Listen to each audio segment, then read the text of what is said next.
আজকের স্নান যাত্রার দিনে স্ত্রীকে বললাম কোথায় যাব না যাব, চলো আজকে জয় বাবা লোকনাথ বলে বেরিয়ে পড়ি বাবার ধামে। তাই সরাসরি শিয়ালদা হাসনাবাদ লোকাল 12টা 18 যে ট্রেনটা সেটা ধরে চলে এলাম। ট্রেনটা একটু লেট করেছে, আমরা 1:45 নাগাদ ট্রেনে থেকে নামলাম। স্টেশনের নামটা একটু অদ্ভুত ধরনের লাগলো আমার, কাঁকড়া মির্জানগর। তো যাই হোক, স্টেশনে নামলাম। স্টেশনটা খুব বেশি ভিড় ছিল না আজকে, মোটামুটি সুন্দর। তো স্টেশন থেকে নেমেই আমরা বাবার কচুয়ার উদ্দেশ্যে যাওয়ার জন্য টোটো খুঁজতে লাগলাম। টোটো নিচেই ছিল। টোটোওয়ালাকে জিজ্ঞাসা করলাম কত ভাড়া তোমাদের। খুব রিজনেবল প্রাইস, 10 টাকা করে ভাড়া। তো সেখানেই আমরা টোটোতে উঠে পড়লাম বাবার ধামের উদ্দেশ্যে। এবং টোটোতে যেতে যেতেই দুই বন্ধুর সাথে আলাপ হলো। ওরাও কাপেল, স্বামী স্ত্রী এসছে বাবার পুণ্যভিটা দর্শন করতে। তো আমরা একসাথে প্রকৃতির এই গ্রামীণ স্নিগ্ধ পরিবেশ দর্শন করতে করতে এই প্রখর রোদে, অবশ্যই গরমে জ্যৈষ্ঠ মাসে, আমরা এগিয়ে পড়লাম।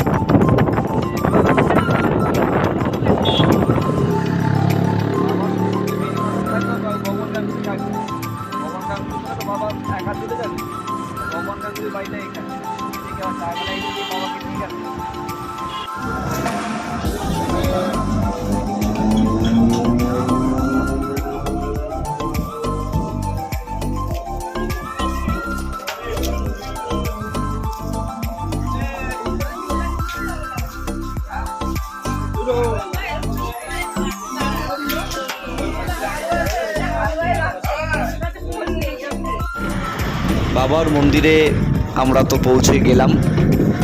পৌঁছে গিয়েই প্রথমে দেখলাম বাবার খুব সুদৃশ্য একটি মন্দির, খুব সাদামাটাই মন্দির। খুব উঁচু চূড়া নয় বা খুব বড় এলাকা নয়, কিন্তু তার মধ্যেও একটা সুন্দর স্নিগ্ধতা, শান্তি বিরাজ করছে। এবং বাবার মন্দিরটা খুবই সাদামাটা এবং দেখে খুবই ভক্তি লাগলো। খুব সুন্দর সেই স্থানটিকে দেখে। মন্দির দর্শন করে করে বাবাকে প্রথমে একটু দর্শন করলাম, পুজোটা পরে দেব, আগে জায়গাটা দর্শন করলাম। তো বাবার মন্দিরের পেছনেই রয়েছে দুধ পুকুর। সেখানে স্নান সেরে অনেকে জল নিয়ে এসে বাবার মাথায় জল ঢালেন। এবং এই বাবার মাথায় জল ঢালার জন্য একটি স্নান ঘর আলাদা করে রয়েছে। সেখানেও বাবার একটি মূর্তি বসানো আছে এবং সেখানে ভক্তগণ জল ঢালেন। এবং ধূপদীপও বাবার মন্দিরে জ্বালানো নিষেধ, একমাত্র পুজোর সময় যারা সেবাই তারা জ্বালান, কিন্তু ভক্তবৃন্দদের জন্য আলাদা জায়গা রাখা আছে, সেখানে তারা অবশ্যই ভক্তিপূর্ণভাবে ধূপদীপ দিতে পারবে। এরপরে আমরা আস্তে আস্তে ডালা আর্কেডে চলে গেলাম এবং সেখানে গিয়ে একটা 50 টাকার ডালা নিলাম। অসাধারণ ডালা, 50 টাকার মধ্যে খুব রিজনেবল প্রাইসে খুব ভালো ডালা পাওয়া গেল। এখানে সেই মন্দিরের মতো বড় বড় দাম, বড় বড় কোনো ব্যাপার নেই। খুবই সাদামাটা, বাবা যেরকম সাদামাটা, পুজোর জায়গাটাও খুবই সাদামাটা। অমৃতি, গজা, নকুনদানা, বাতাসা সব কিছু দিয়ে, ফুল দিয়ে 50 টাকার ডালা পেয়ে গেলাম। এবং এখানে কোনো পান্ডাদের কোনো ঝামেলা নেই। সরাসরি আমি আমার স্ত্রী দুজনে চলে গেলাম বাবার মন্দিরে, পুরোহিতকে দিলাম এবং তিনি বললেন এই দক্ষিণা প্রণামী বক্সে ফেলতে। তিনি তার নিজের হাতেও নিলেন না। খুব সুন্দর সিস্টেম, সুন্দর পুজো করলাম এবং আমাদের গোত্র সব বলে ফেললাম এবং তিনি পুজো দিয়ে দিলেন। আমরা ভক্তি ভরে বাবার জয়গান গাইলাম। এরপরে আরও জায়গা আছে, আমরা আস্তে আস্তে এগিয়ে গেলাম। অনেক আম বাগান আছে, আম গাছ আছে ঘেরা। এবং বাবা যেখানে সন্ন্যাস নিয়েছিলেন, অর্থাৎ গুরু ভগবান গাঙ্গুলির কাছ থেকে যখন সন্ন্যাস নিয়েছেন, সেই স্থানটা একটু বিশেষ স্থান। সেটাই হচ্ছে বাবার আদি মন্দির। সে মন্দিরটা কমলা রঙের, বাবার মন্দির থেকে একটু পাশেই। সেটাও আমরা দর্শন করলাম, তার ছবিও তুলেছি, বন্ধুরা যতটুকু পেরেছি তা সেটা করেছি। এবং আস্তে আস্তে এগিয়ে গেলাম। তারপরে বাবার মন্দিরে বসে পড়লাম, কারণ বাবার আশীর্বাদ স্বরূপ আমরা পৌঁছানোর পরেই এক বৃষ্টি এলো এবং সেই বৃষ্টির শীতল বাতাসে আনন্দের সাথে বাবার মন্দিরে বাবার জয়গান গাইতে থাকলাম। বাবাকে প্রণাম করলাম, বাবার মন্ত্র জপ করলাম। বাবা আমাদের আশীর্বাদ করো, তোমার ধামে এসেছি তোমার স্নিগ্ধতায়, তোমার আশীর্বাদে বড় হওয়ার জন্য।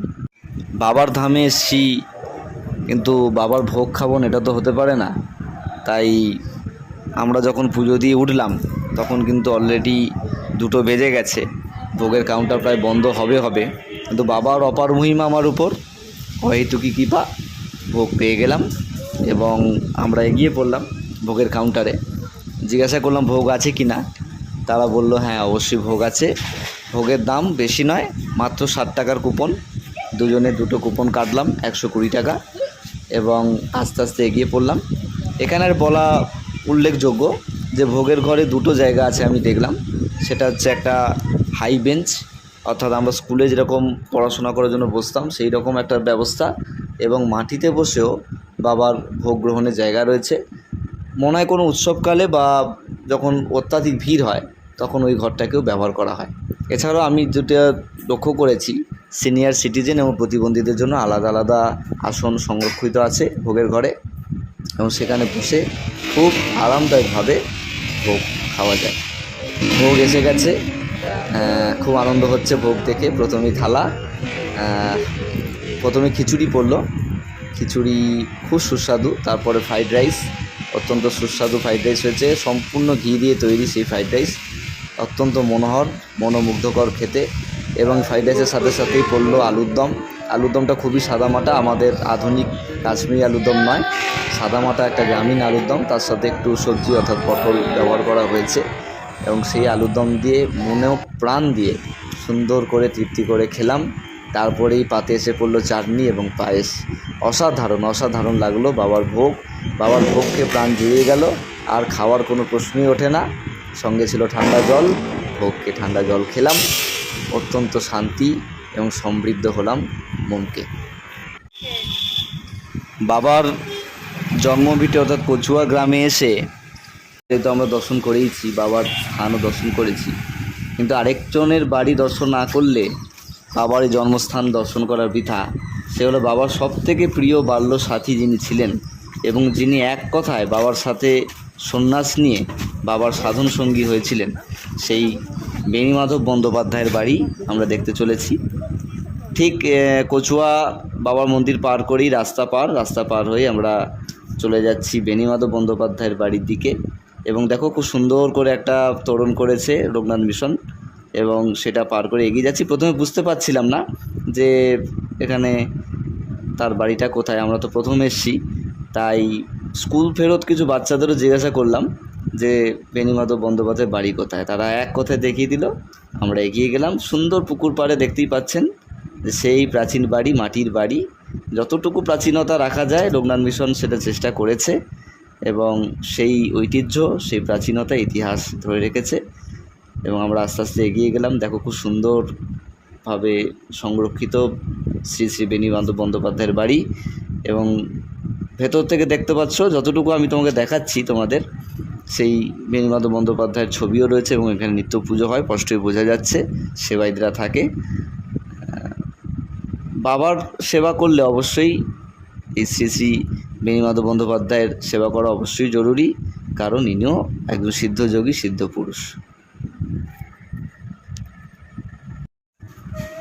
বাবার এই জন্মস্থানে এলে সবথেকে উল্লেখযোগ্য আরেকটি দর্শনীয় স্থান হলো বাবার যে গুরুদেব, যার কাছে বাবা সন্ন্যাস দীক্ষা নিয়েছিলেন, এবং সব রকম সাধনা বাবা যার কাছ থেকে শিখেছিলেন, সেই শ্রী শ্রী ভগবান গাঙ্গুলির জন্মভিটে।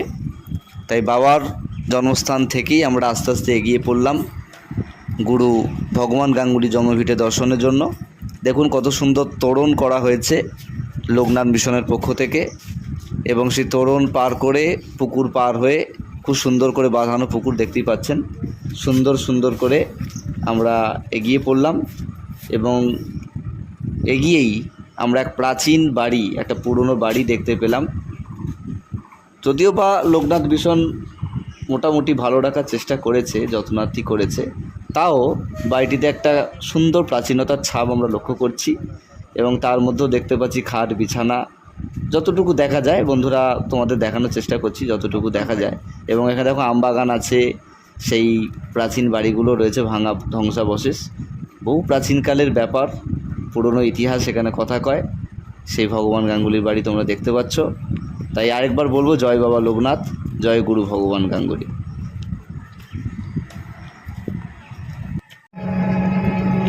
সারাদিন খুব সুন্দরভাবে কাটালাম, তার সাথে আমাদের এই বাবার মন্দিরে এসে আলাপ হয়েছিল তাপস বাবুর সাথে, তাপস অধিকারী বাবুর সাথে, তিনিও সস্ত্রীক এসেছিলেন। তো বাবার মন্দিরে ভোগ খাওয়ার পর সব কিছু দর্শন করার পর তার সাথেই পুকুর পাড়ে অনেকক্ষণ ধরে আমরা আড্ডা করছিলাম আমাদের জীবন বৃত্তান্ত নিয়ে, আমাদের প্রফেশন নিয়ে। তারপরে বেলা গড়িয়ে এলো, আমরা 5:33-এ আবার শিয়ালদাগামী ট্রেনে উঠলাম কাঁকড়া মির্জানগর থেকে। এবং সেই ট্রেনে খুব একটা ভিড় ছিল না, দাঁড়ানোর মতোই, কিন্তু তাপসবাবুর সান্নিধ্য এবং সকলের প্রাকৃতিক সৌন্দর্য এবং বিকেলবেলায় যেহেতু উত্তাপটা কমে যায়, তো ট্রেনের হাওয়া খেতে খেতে আমরা আস্তে আস্তে এগিয়ে পড়লাম বাড়ির দিকে। এবং শিয়ালদায় এসে আমরা বজবজ লোকাল ধরবো। আজকের এই কচুয়া যাত্রা অত্যন্ত সুন্দর লাগলো। এই জ্যৈষ্ঠের তাপপ্রবাহের মধ্যেও এই স্নানযাত্রার দিনে আমরা যে এইভাবে ঘুরতে বললাম বাবার আশীর্বাদে, সত্যি বাবার আশীর্বাদ আমাদের হয়তো কি কৃপা আমাদের মাথার উপর রয়েছে। আর আমি প্রার্থনা করি সকলের উপর বাবার আশীর্বাদ বর্ষিত হোক, সকলের সুখ সমৃদ্ধি সব কিছু পূর্ণ হোক।